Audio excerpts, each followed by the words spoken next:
Nous sommes en live vidéo pour une demi-heure et pour vous faire vivre donc ce Consumer Electronic Show avec, vous l'avez remarqué, ça démarre très fort. Beaucoup de robots ce soir sur le studio. Bon alors qu'est-ce qui se passe là? On est envahi par des objets et donc vous êtes attaqué par des robots. Ouais. Des robots en plus qui sont destinés Sautant. À vos enfants. Ouais. Et donc, attention, lui il va sauter, j'ai l'impression. Et qui vont, attention, et qui vont. Hop là. Hop, voilà. Disons d'ordre général, c'est que le CES, c'est les startups à la conquête du monde. Il y a des startups partout.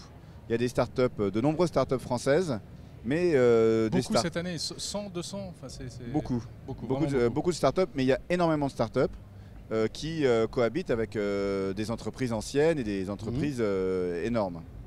Et c'est ça qui fait l'intérêt du CES.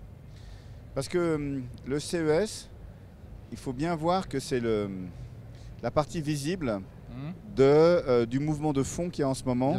C'est le software à la conquête du monde. Le software à la conquête de l'industrie.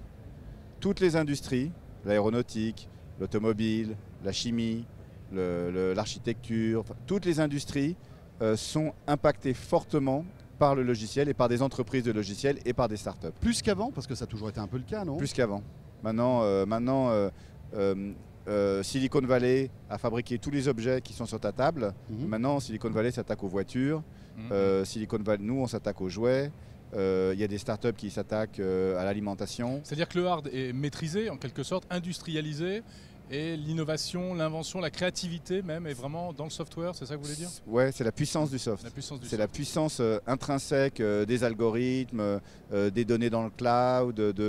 C'est ça la technologie d'aujourd'hui. Et cette technologie est d'en devenir. Elle n'est pas encore mûre comme d'autres. Donc jusqu'à où le soft, voilà, tout reste à faire. Jusqu'à où le soft va impacter les nouvelles industries, ben, c'est ce qu'on voit ici au CES. Ce qui est vrai pour la France est vrai pour l'Europe.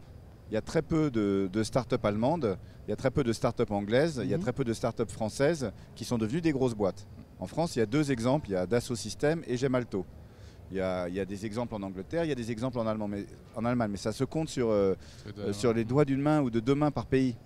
Alors qu'en Israël, à Taïwan, il y en a beaucoup plus. Donc il y a un déficit européen peut-être pas du nombre de startups, mais de savoir, par les entrepreneurs européens, développer des boîtes de taille. L'exemple en Europe, l'exemple le plus significatif, c'est Nokia. Pour la première fois dans l'IT, il y a eu un leader mondial dans un des métiers les plus importants, qui était le téléphone mobile, qui était européen, qui dominait de la tête et des épaules son métier. Nokia a loupé une marche. La marche du smartphone, c'est pas beaucoup, hein. Une marche ils ont loupé, hein. Et la boîte a disparu. Il y a d'autres exemples comme ça. Ah bon, elle existe encore plus ou moins dans le giron de Microsoft. Enfin, on n'a plus de leader mondial en Europe, de leader technologique, comme il y avait Nokia il y a encore 7-8 ans.